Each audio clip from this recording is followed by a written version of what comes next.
अगर नैब के पास कोई सबूत होता, जजेस ने बार बार उनसे सबूत मांगे। पहले नैब को 2 महीने से ज़्यादा के लिए कोरोना हो गया और उसके बाद अब जब कोरोना से वापस आए हैं तो उन्होंने 4 हफ्ते मांग लिए हैं प्रोसिक्यूटर चेंज करने के बहाने। एक सादी सी बात है बिल्कुल, और वो मैं कौम के सामने रखना चाहती हूँ कि अगर मेरे खिलाफ कोई सबूत होता, अगर ये मुकदमा बदनीयती पे, इंतकाम पर मबनी ना होता, तो एक ह्यूमन नेचर है कि जब आपके पास किसी चीज़ का कोई सबूत होता है, वो कागज़ का टुकड़ा आप उठा के कोर्ट के सामने रखते हैं और कहते हैं माय लॉर्ड ये है आप सबूत। जब आपके पास सबूत नहीं है तो फिर आपको कोरोना भी होगा। वो 2 महीने पूरे नैब को कोरोना हुआ था, 2 महीने चला, उसके बाद आज आके इन्होंने फिर 4 हफ्ते मांग लिए। तो मैं बड़े अदब से जजेस से भी ये गुजारिश करना चाहती हूँ कि justice delayed is justice denied. मैं हर मौके पे, हर पेशी पे, हर हेयरिंग पे कोर्ट में आती हूँ, तो नैब को इतनी ढील नहीं देनी चाहिए। नैब को चाहिए कि सबूत दे अगर है तो, और अगर सबूत नहीं है तो इस केस को और ज़्यादा लंबा खींचने की ज़रूरत नहीं है। इंसाफ होने दें ताकि लोगों को पता चले कि नैब ने कितना गलत, इमरान खान ने कितना बोगस मुकदमा बनाया था। आज सबूत मांग लिए हैं तो नैब गायब है। जी मैडम, क्या कहेंगी कि गुज़िश्ता रोज़ जिस तरीके से एक मीडिया हाउस पे सर्च वारंट के जरिए सर्चिंग की गई, मोहसिन बेग साहब को जिस तरीके से गिरफ्तार किया गया, क्या समझते हैं इमरान खान साहब के हाथों से गेम निकल चुकी है, बहुत बुखलाहट का शिकार हो चुकी है? देखिए, कल जो हुआ और जो मैं पिछले कुछ दिन से देख रही हूँ, उससे मुझे मुशर्रफ के आखिरी अयाम याद आते हैं कि जब मुशर्रफ को ये समझ आ गई थी कि उनकी हुकूमत ख़त्म होने वाली है और इक़्तिदार ख़त्म होने वाला है, तो वो दिन मुझे आज याद आ रहा था जब जजेस को, बल्कि चीफ जस्टिस ऑफ पाकिस्तान को बालों से पकड़कर उन्होंने शायराए दस्तूर पे घसीटा था। 60 जजेस को पेन की एक स्ट्रोक के साथ घर भेज दिया, उनको बच्चों समेत उनके घरों में कैद कर दिया। देखती हूँ तो मुझे मुशर्रफ का वो दौर याद आता है कि मोहसिन बेग साहब जब आपके साथ थे, बकौल उनके उन्होंने 1 अरब रुपए का फ़ंड आपको इकट्ठा करके दिया, आपकी सियासी मामलात में मदद की, तब तो वो बिल्कुल अच्छे थे। जब उन्होंने आप पर तनकीद शुरू की तो आप में इतना सा भी ज़र्फ नहीं था कि आप वो तनकीद बर्दाश्त कर सकते। आपने एक रियासती इदारे FIA को इस्तेमाल किया और एक कोर्ट ने अब कल कह भी दिया है कि वो नाजायज़ तरीके से आपने उसको इस्तेमाल किया। आपने उनके घरों की, शहरियों के घरों की दीवारें फलांदनी शुरू कर दी, उनके बच्चों को मारना शुरू कर दिया।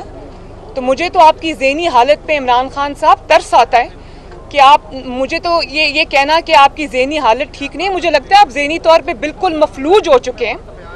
वही मोहसिन बेग साहब जब आपके साथ थे, हमारे पे तनकीद किया करते थे, हमारे पे आपकी पूरी जमात ने, आपके साथ जो उस वक्त सहाफ़ी हजरात थे, उन्होंने हम पर बेजा तनकीद भी की।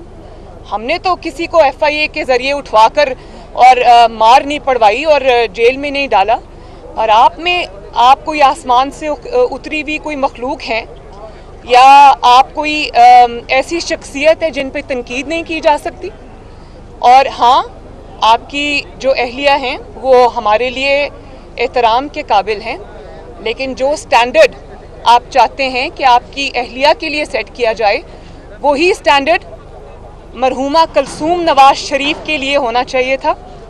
जब वो लंदन के एक क्लिनिक में, हॉस्पिटल में रेस्पिरेटर पे बेहोश पड़ी थी और ज़िंदगी और मौत की जंग लड़ रही थी, PTI के लोगों ने डॉक्टर्स का भेस बदल कर और ICU के ऊपर धावा बोला, सिर्फ उनकी तस्वीरें लेने के लिए, क्योंकि उस वक्त ये बात बार बार कही जाती थी TV पर और PTI के लोग कहते थे, सहाफ़ी हज़रात से कहलवाई जाती थी कि वो तो बेगम नवाज शरीफ को तो कुछ भी नहीं है, वो तो रोज़ वहाँ इकट्ठे बैठ के खाना खाते हैं। और ये बात मैं आज पहली बार मीडिया के सामने कर रही हूँ कि जब हम अपनी वालिदा की अयादत के लिए लंदन में मौजूद थे आज पहली मर्तबा मैं कौम के सामने ये बात बता रही हूँ। मैं अपने साथ होने वाले किसी जुल्म और ज्यादती का जिक्र इसलिए नहीं करना चाहती कि वो मैंने एक बड़े मकसद के लिए, कौम के लिए, पाकिस्तान के लिए, आइन की सरबुलंदी के लिए वो चीज़ बर्दाश्त की, इसलिए मुझे उसका अफसोस नहीं है। लेकिन आज मैं कौम से ये बात शेयर करना चाहती हूँ कि जब अपनी वालदा की इयादत के लिए मैं लंदन वाले अपार्टमेंट से निकल कर हॉस्पिटल जा रही होती थी या हॉस्पिटल से वापस आ रही होती थी, तो नीचे 3-4 पीटीआई के वर्कर्स गाली देकर मुझे बुलाते थे, दूर से गाली देते थे। और उसके बाद जब मेरा बेटा जुनेद गुजरता था, उसकी वालदा को गाली निकाला करते थे। और मैं आज मीडिया से ये रिक्वेस्ट करती हूँ कि जब आप ये मनाजिर, आज ये बात जब मेरी ऑन एयर जा रही है, तो जब आप इसको चलाएं तो आप काइंडली वो मनाजिर दिखाएं जब पीटीआई के लोगों ने, मेरी माँ डेथ बेड पर पड़ी थी तो पीटीआई के लोगों ने हमारे घरों पर हमला किया, लंदन के हमारे अपार्टमेंट पे हमला किया, मेरे बच्चों पर हमला किया, मेरे जो नेफ्यू है हुसैन नवाज शरीफ का बेटा, उस पर हमला किया। और उसके बाद कौन सी ऐसी मुखालिफ की बेटी, बहू, माँ, बहन आपके इंतकाम से बची है? वो स्टैंडर्ड जो आप अपनी वाइफ के लिए सेट करते हैं वो फिर आप दूसरों पे भी अप्लाई करें। मुझे आपने बेगुनाह होते हुए आपने मुझे डेथ सेल में डाला, किसी की बेटी को आपने उसके वालिद के सामने गिरफ्तार किया, उसकी कैरेक्टर असैसिनेशन की। और ये भी मैं आपको बताऊं कि ये भी मनाजिर ज़रूर चलाइएगा, गो के हैं तो बहुत शर्मनाक मनाजिर। लेकिन मैं जब गिलगित बल्तिस्तान में कैंपेन चला रही थी, आज़ाद जम्मू कश्मीर में कैंपेन चला रही थी, तो आपके पास मेरी कैंपेन की जवाब नहीं था, आपके पास मेरी पॉलिटिकल बातों का जवाब नहीं था। तो आपके वज़रा ने वहाँ खड़े होकर कैमरा पे ऑन रिकॉर्ड वो इखलाक से गिरी हुई तकरीरें की कि आज भी वो पूरी दुनिया में जब जब सुनी जाएगी, हर इज्जतदार का जो सर है वो शर्म से झुक जाएगा। एक सेकेंड। तो मैं मीडिया से ये रिक्वेस्ट करूंगी कि आज वो तकारीर ज़रूर चलाई जाएं जिसमें आपके वज़रा ने मुझ पर ज़ाती अटैक्स किए, पर्सनल अटैक्स किए। उस वक्त तो इमरान खान साहब उनको शाबाश दिया करते थे, उस वक्त तो तालियां बजाया करते थे, उस वक्त तो बड़े खुश होते थे। मैं भी किसी की बेटी हूँ। और इस तरह जब आपने जवेरिया शहबाज को वो वालिद का हाथ पकड़कर जब कोर्ट्स में जा रही थी, तो जो आपने लोगों की बेटियों के साथ किया हुआ है, आसमा शराजी के साथ आपने जो किया, आपके लोगों ने जो गरीदा फारूकी साहिबा के साथ किया, जो सना बच्चा साहिबा के साथ किया, वो कौम अभी भूली नहीं है। तो जो स्टैंडर्ड आप अपने लिए सेट करते हैं वही स्टैंडर्ड बराए मेहरबानी आप दूसरों के लिए भी सेट करें, तो आपकी बात में कोई वजन होगा। और तनकीद बर्दाश्त करने का हौसला रखें। और एक और बात, ये मेरे सामने मरियम औरंगजेब खड़ी हैं, मुझे अच्छी तरह याद है। मरियम, वो कब का वाक़या? जब मैं गई थी मालम जब्बा। ये मालम जब्बा गई थी, इन्होंने कोई पॉलिटिकल स्टेटमेंट दी थी, उसके जवाब में चीफ मिनिस्टर केपी के जो इमरान खान का चीफ मिनिस्टर है, उसने इंतहाई काबिल मजम्मत अल्फाज में ये भी खातून है, किसी की बहन है, किसी की बीवी है, किसी की माँ है, किसी की बेटी है, इन पर जो हमले किए थे, काइंडली आज मीडिया को मैं रिक्वेस्ट करती हूँ कि वो भी चलाइए। और जाहिर है कि जब आप इस किस्म की बात करेंगे तो मैं ये ज़रूर आपको कहूँगी कि एक ही झटके में आपने कल जब 12 रुपये पेट्रोल बढ़ा दिया, और उस 12 रुपये बढ़ने की वजह से जिस तरह से चीनी की कीमत बढ़ गई, घी की कीमत बढ़ गई, ट्रांसपोर्ट के किरायों की कीमत बढ़ गई, तो उस वक्त जब कोई शख्स, कोई शहरी, कोई पाकिस्तानी जब अपनी मोटरसाइकिल में, अपनी गाड़ी में, अपने बस में जब कोई पेट्रोल डलवाने जाता है गैस स्टेशन पे, तो वो आपको जिस तरह बद्दुआएं देता है, वो अब मैं जिक्र नहीं करना चाहती कि वो किन अलकाबात में लोग अवाम आपको याद कर रही है। तो क्या उनके ऊपर भी आप एफआईए को भेज के उनके ऊपर हमले कराएंगे?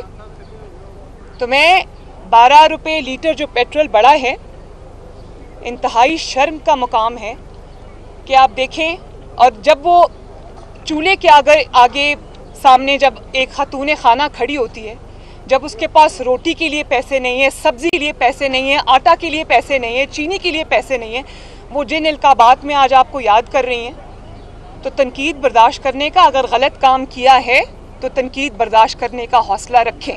आपके मुखालिफिन ने आपकी गलत बातों के ऊपर, आपके गलत इल्ज़ामात पर, झूठे लग़्व इल्ज़ामात पर तनकीद बर्दाश्त की, बल्कि ना सिर्फ तनकीद बर्दाश्त की, आपका जुल्म बर्दाश्त किया। तो थोड़ा सा हौसला आप भी रखें। लोगों के पास सरकारी गाड़ियां नहीं हैं, लोगों के पास सरकारी पेट्रोल की फैसिलिटी नहीं है। आपकी जो प्राइम मिनिस्टर हाउस की बुलेट प्रूफ मर्सिडीज़ हैं, जो फर्राटे भरती हुई आवाम का मुंह चढ़ाती हुई जाती हैं, तो आवाम को सरकारी पेट्रोल नहीं मिलता, आवाम को ये सहूलत मैसर नहीं है। और दुनिया का पहला प्राइम मिनिस्टर है, बनी गाला से आप प्राइम मिनिस्टर हाउस देख ले, 15 मिनट का रास्ता है कि दुनिया का पहला और वाहिद प्राइम मिनिस्टर है जो बनी गाला से प्राइम मिनिस्टर हाउस तक आवाम के खर्चे पे हेलीकॉप्टर में आता है।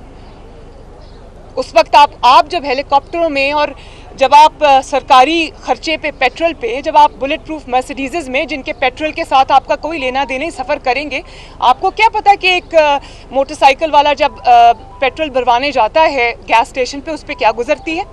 आपको क्या पता कि आपका किचन तो कोई और चलाता है? आपको तो ये पता नहीं है कि जब पेट्रोल की प्राइसेस बढ़ती हैं तो हर चीज़ की प्राइसेस बढ़ती है, महंगाई हो जाती है।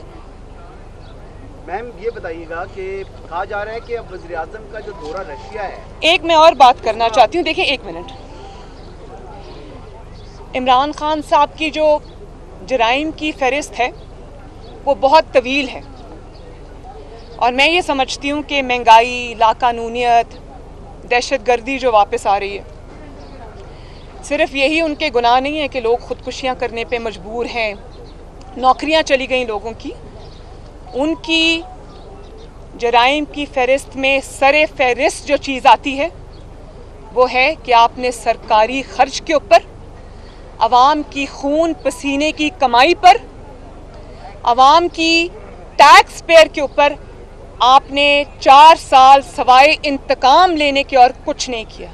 है इसका कोई जवाब आपके पास?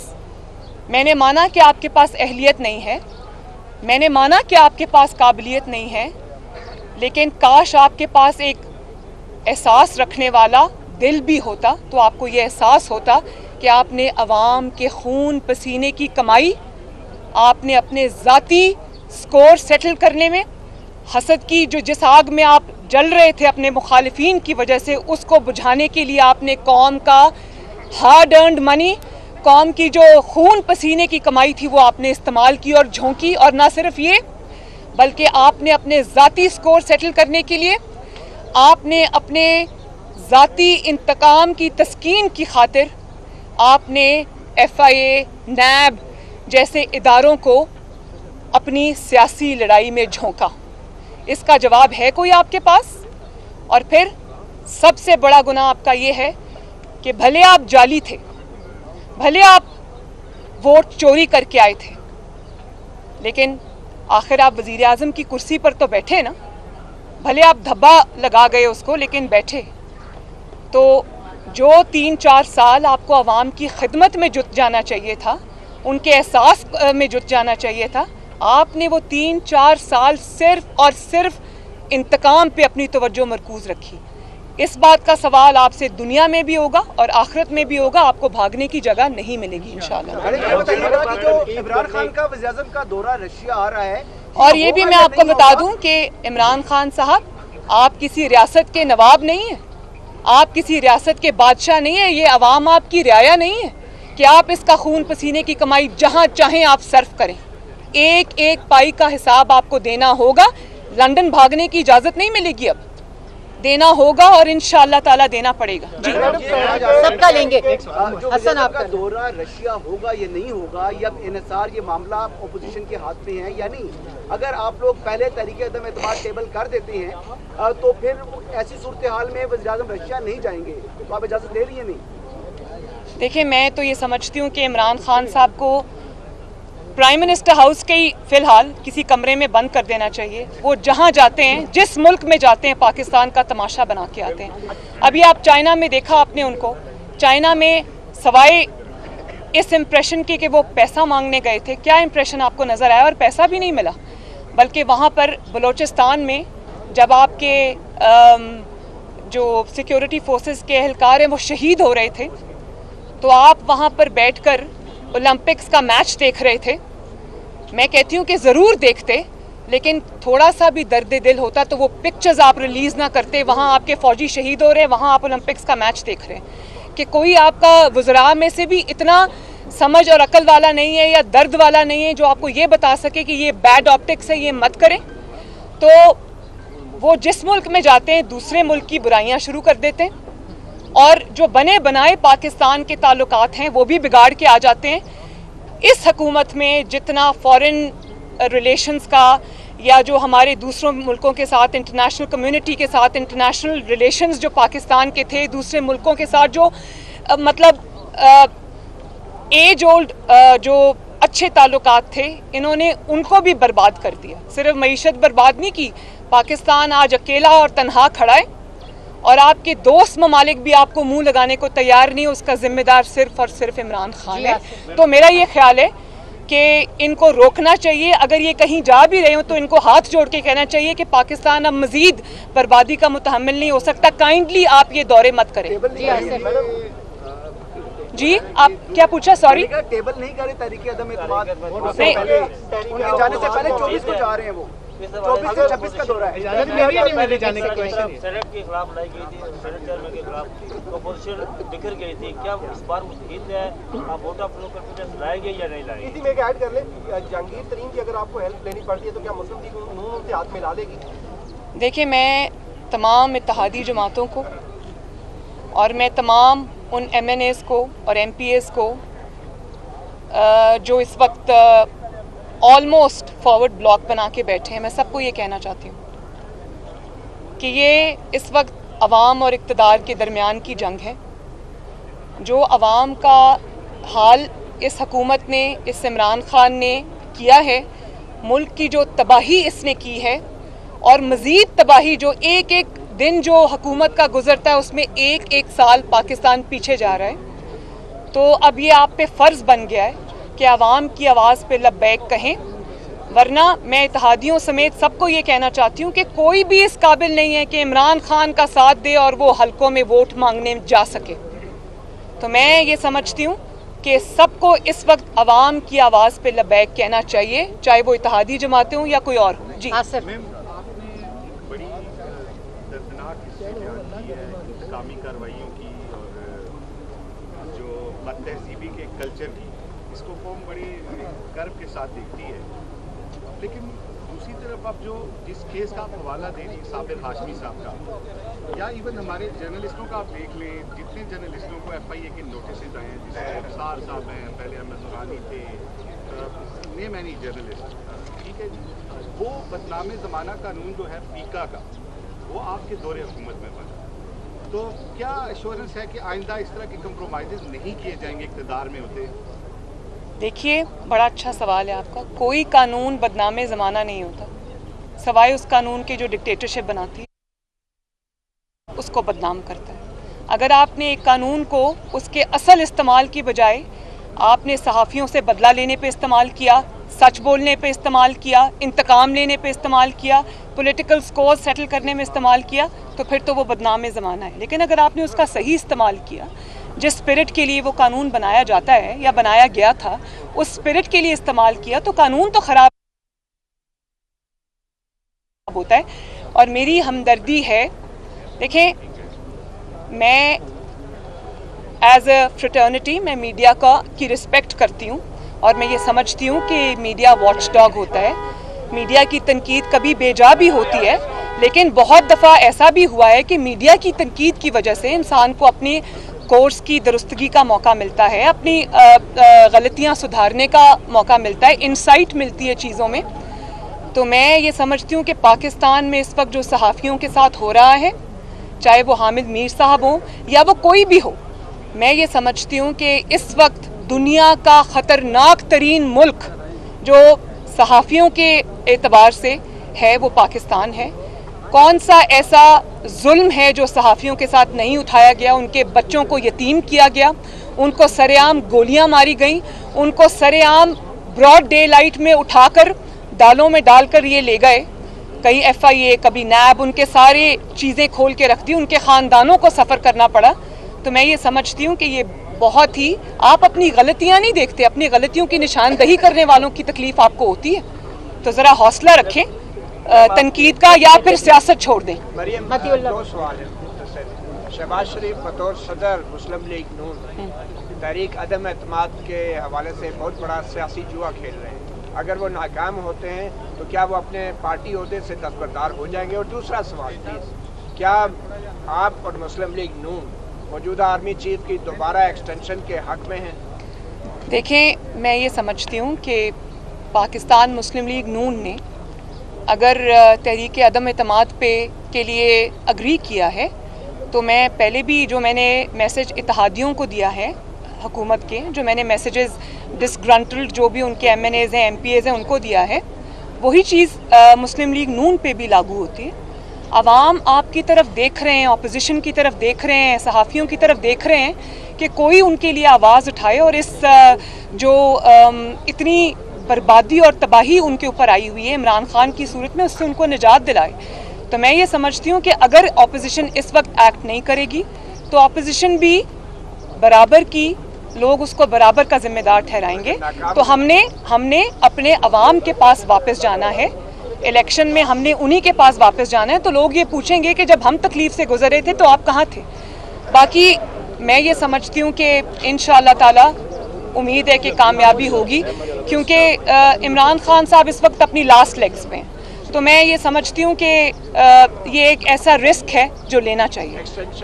जब एक मिनट, जब उसकी कोई जिक्र होगा, कबल अज़ वक्त है ये सवाल, तो मैं ज़रूर उसका जवाब दूंगी। अभी ऐसा कुछ आया नहीं हमारे सामने।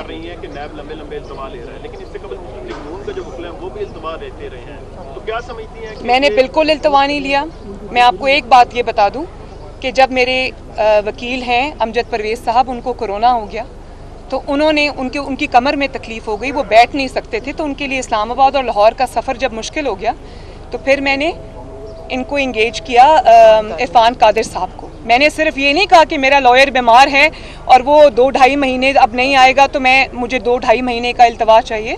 मैंने नया काउंसिल इंगेज किया और उनको तैयारी के लिए मिनिमम जो वक्त दरकार था वो उनको दिया गया। उसके अलावा मुझे जो 561A की एप्लीकेशन थी जो मैंने दाखिल कराई, वो मुझे जमा करानी थी, उसके लिए जितना वक्त दरकार था वो मैंने डिले के लिए नहीं लिया, वो मैंने इसलिए लिया कि ताकि मुकदमा आगे चले और अच्छे तरीके से चले। क़य्यूम सदीकी साहब, और मुझे कोई डिले की ज़रूरत नहीं है भाई, इसलिए कि मेरा केस सिक्का बंद है, माशाल्लाह एयर टाइट है। मुझे तो बल्कि जल्द इंसाफ की ज़रूरत है, जिसके लिए मैं रिक्वेस्ट कर रही हूँ। क़य्यूम सदीकी साहब, कि आपका असूली मौक़िफ़ क्या एक्सटेंशन है?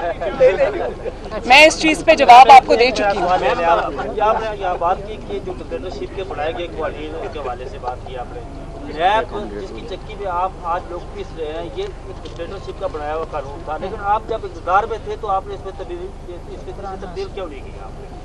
अब कर देंगे इंशाल्लाह। आखिरी सवाल, वोट ऑफ नो कॉन्फिडेंस के हवाले से क्या अपोजिशन जमातें अंपायर के न्यूट्रल होने का इंतजार कर रही हैं या समझते हैं अंपायर न्यूट्रल हो चुके हैं? देखें, मौलाना फजलुर रहमान साहब ने बहुत ही ज़बरदस्त जवाब दिया था। मेरा नहीं ख्याल कि उनसे ज़्यादा एलोक्वेंट कोई हैं इस वक्त। उनसे जब ये सवाल पूछा गया, उन्होंने कहा अंपायर होता ही वो है जो न्यूट्रल हो। तो बस यही जवाब है मेरा। न्यूज़ 1 टीवी को बंद किया जा रहा है, केबल ऑपरेटर्स को गैर कानूनी तौर पर अहकाम जारी किए गए हैं कि इस टीवी को चलने आपने नहीं देना। पैमरा से भी नोटिस दिलवाया है। और अच्छा सवाल किया। आप किस चैनल का मुंह बंद करेंगे, किस चैनल को नोटिस देंगे? अगर आपको बंद ही करवाना है तो इमरान खान साहब को अपना और अपने वज़रा का मुंह बंद कराना चाहिए। शुक्रिया। नायब सदर मुस्लिम लीग नून मरीम नवाज़ इस्लामाबाद में मीडिया से गुफ्तगू कर रही थी। उनका कहना था कि इमरान खान ने गुज़िश्ता रोज़ शहरी के ख़िलाफ़ रियासती इदारे को इस्तेमाल किया। इमरान खान की हालत देखती हूँ तो मुझे परवेज़ मुशर्रफ का दौर याद आता है। इंसाफ में ताख़िर का मतलब इंसाफ की फराहमी से इनकार है। अदालत सबूत मांगती है तो नैब मोहलत मांग लेता है। लंदन में PTI के लोगों ने हमारे घर पर हमला किया।